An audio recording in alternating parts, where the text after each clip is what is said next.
Well, g'day everyone, and welcome back to our channel, Mindoro Farm Life. So if you watched our first video, this is the follow-on video, and in this video we're going to explain a little bit about why we chose the Philippines as our home in the end, and more specifically why we, in the Philippines, there's 7,300 islands, we chose Oriental Mindoro on the island of Mindoro for our property. So there's many choices. We could have chosen Dumaguete, very popular, Angeles City, Davao, all of these places, Iloilo. There's many expats living in all of those places, but we ended up going to Oriental Mindoro. So we'll go through a bit of that, and hopefully the process that we went through might be of use to others that are thinking of moving to the Philippines. And now, disclaimer, we're not real estate agents and we're not lawyers, so this is just purely our experience and our story. And if you don't take anything from this video as gospel, always check with a lawyer if you are planning to actually buy a property. So what we're going to do, last video was just me, and I know I'm sorry about that, and I did promise this video that Marlene would come in, and so she's going to do this in Q&A format. She said last time I was a bit boring, so hopefully she can spice it up a little bit with her questions, and she can correct me where I'm wrong. And with that, Marlene, do you want to come and sit down over here?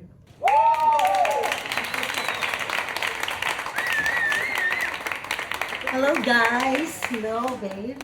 Welcome to our channel, and by the way, we would like to thank all those who have already subscribed to our channel. Thank you very much, and please do comment if you have other questions. We welcome any comments. I hesitate to be in the video because, as you can see, I'm not prepared. I didn't even put any makeup on, just a few lipstick, eyeliner, eyeshadow, you know. But yeah, so yeah, I didn't come prepared. You're maganda, mate. Well, yes, I know. You want something later. Anyway, just a warning. This will be mostly in English, question and answer. So if you don't understand, don't worry, translate ko na lang pag nagkita tayo. So, translate ko na lang sa inyo. Pero for now, nosebleed muna tayo, okay? Anyway. Avanti. Yes. Yes. Question number 1. Here we go. First question. Okay. By the way, he don't know this question. I wrote this myself. I prepared the question. Yeah. So, okay. First question. What was your initial plan before Philippines? Oh, that's a good question. So, as you know, I'm sort of approaching retirement. I've still probably got about 5 or 6 more years, or at least, to go in working. So I'm Australian, as I said last time. So I mean, that's ultimately where I thought that I would end up. And we actually started a little bit of a process to get a visa for Marlene to come there, and a permanent visa. But ultimately, I've been to the Philippines quite a few times now, and I've actually fallen in love with that place. And the more I went there, the more I realised actually I could live here. Australia, I haven't lived in Australia. I've lived most of my life outside of Australia. I don't feel like I really could fit in that easily. So. Well, anyway, that I kind of answered the second question on why did you choose Philippines and not Australia or UK? Yeah, I mean, again, I could have chosen the UK because I did live in the UK for quite a long time, and to the extent that they gave me a British passport after a while, when it became legal for Australians to acquire a dual citizenship.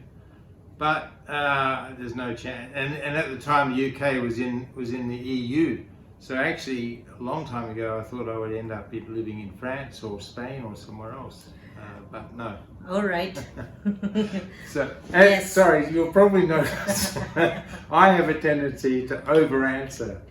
Yes, so I have to give him a hint I'm getting these kicks in. when he needs to stop. Okay, third question. What are the deciding factor, or what do you look for in buying property, or things that we considered when we were buying the property? Yeah, so once we'd landed on the Philippines as being the place, well then, we came up with a bit of a checklist or that we needed certain things like proximity to an international airport. So really there's only four main international airports in the Philippines. There's two on Luzon, one in Cebu and one in Davao. So we don't want to live I didn't want to live in Cebu or Davao because I'd rather live in Luzon where they speak Tagalog, which I'm learning, and where Marlene's family are mostly from. And so then you have Clark and you have Manila main airport. So that was one thing. And then of course the health facilities. I mean, hopefully I'm healthy now, but of course, everyone gets older.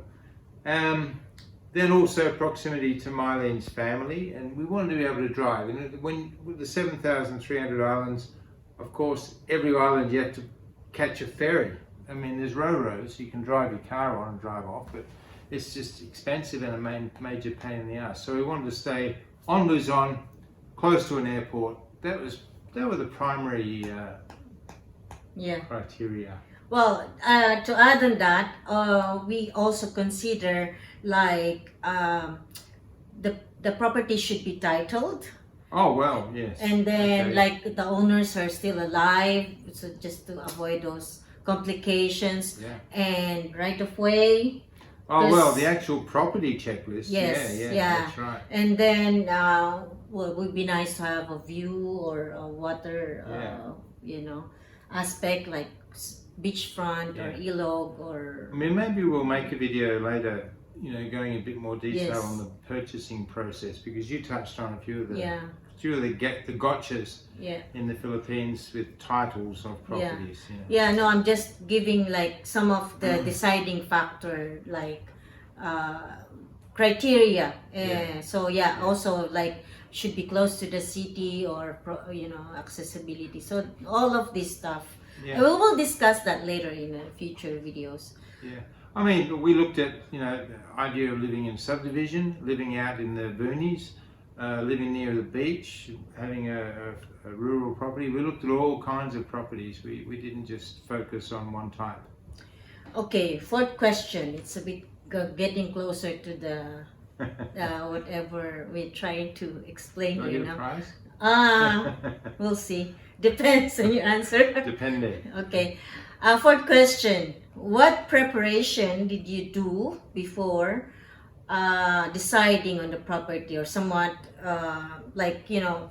this is also for others, like what they can do beforehand before committing to a property. So again, we'll probably include this in another video, but the Philippines has got every kind of natural disaster known to man happens there. You've got volcanoes. You've got 2 volcanoes actually active that are smoking and going off right now in the Philippines. Typhoons, 10 or a dozen every year come through. No, what I'm asking is like the preparation for in the property, in a sense of like we did research. And so what I was getting at was, so there is this, the government, the Philippine PAGASA, which is like the Bureau of Meteorology, or the Met Office, they, or NOAA if you're American, they have a site you can use, and you can look at a map of the Philippines, and you can filter down to, I want to see what the probability of flooding is for different return periods, so 5, 25 and 100 year return periods, and it will actually show you the depth and that's statistics based on the actual weather patterns statistically, and also on the topography. So it's very hydrography. It's very very good. And we Yeah, but use this it a is lot. only for flooding.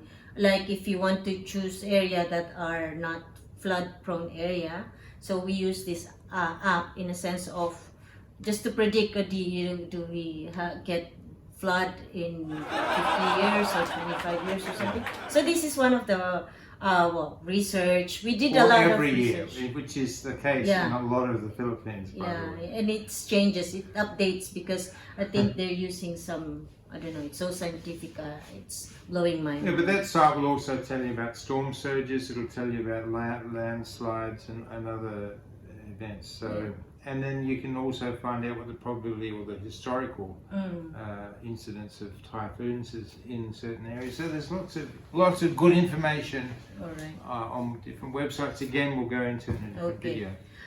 But that's Okay, not what fifth that's not question. what you meant, was it?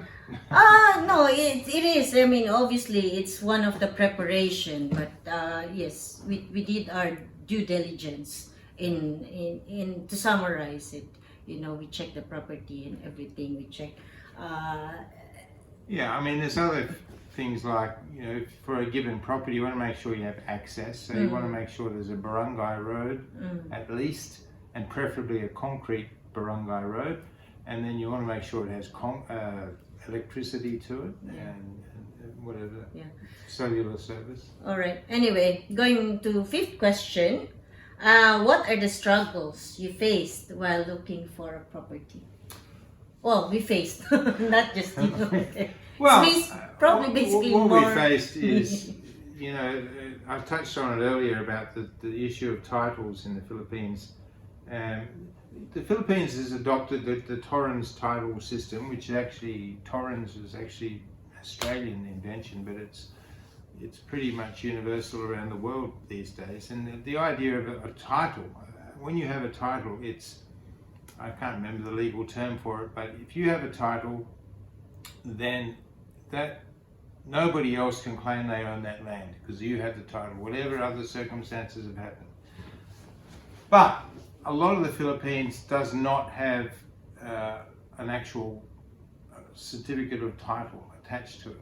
A lot of it was what in Australia we call crown land. It's government land, public lands that people have been farming for maybe a century. Yeah, awarded by the government.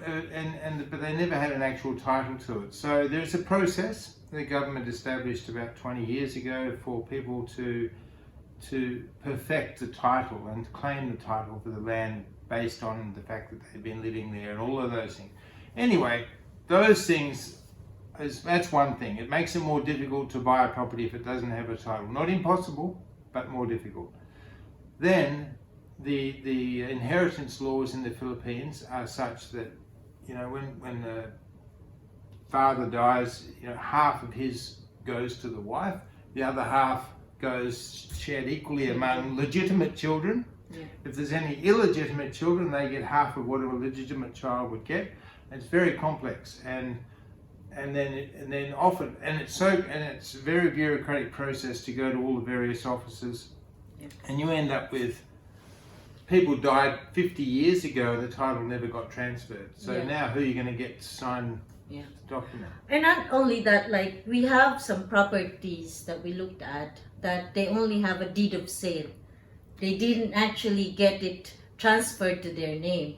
And obviously this, you know, deed of sale has been like 20 years back or something, and probably the owner of that is already dead, or I don't know, it can probably, you know, in America already. Or, you know, there's a lot of struggles. Like also one of them are like measurement, struggle with that. I mean, these are the things. Well, we will probably talk about more on that on a separate title, because I separate. So you want video. to be very, very careful buying property, because you don't. I mean, there are registered real estate agents, but most of the property that we saw anyway tends to be somebody on Facebook Marketplace, and he's got a picture, you ring them up, but they're working on behalf of the owner. They've got a deal worked out with them to get. They will lie to you. I mean, this happens to us. Yeah, they just want to sell the property, so it's a bit. And we don't know that it's even theirs to sell. Yeah. So you really have to do your research and do due diligence and like. Yeah, so Marlene and all the family went how many times to the Registry of Deeds and to the DAR, Yeah. all these different offices Yeah. to verify. All right. Anyway, sixth question. Do you encourage foreigners to invest in farm or land in the Philippines? Well, yeah, obviously everyone has their own situation, and I could imagine if I had never been an expat working half my life overseas, I probably wouldn't be looking outside of Australia because but because I'm that way, I'm already spent half my life living in different countries. It's just natural to me to look, well, as an alternative, look at other places. And of course, that's, now that I've met Miley, it's a no-brainer. But would I encourage? If you're, there's a lot of people that come to the Philippines because it is cheaper to live. It has a lot of downsides in terms of bureaucracy and all those things. It's a great weather, beautiful people, and very low cost of living there compared to Australia anyway, or to the UK. So would I recommend it? I wouldn't not recommend it. I wouldn't. I would. No. I wouldn't discourage anyone. Yeah. That's what I mean. Yeah. All right, well, thanks for putting me on the spot, Dave, but I think there's probably enough questions for this part one, and we'll come back on part two with the rest of your questions. Because I have a few more questions. So thanks everyone for joining us. Don't forget to like, share, subscribe, and all of those usual YouTube-y things. Yes, and if you have other questions, I put in the comments below. Questions, because like I said in the first video, one of the aims of this is to learn from you guys as well. So it's a two-way street. But anyway, thanks very much for joining us, and come back for part two.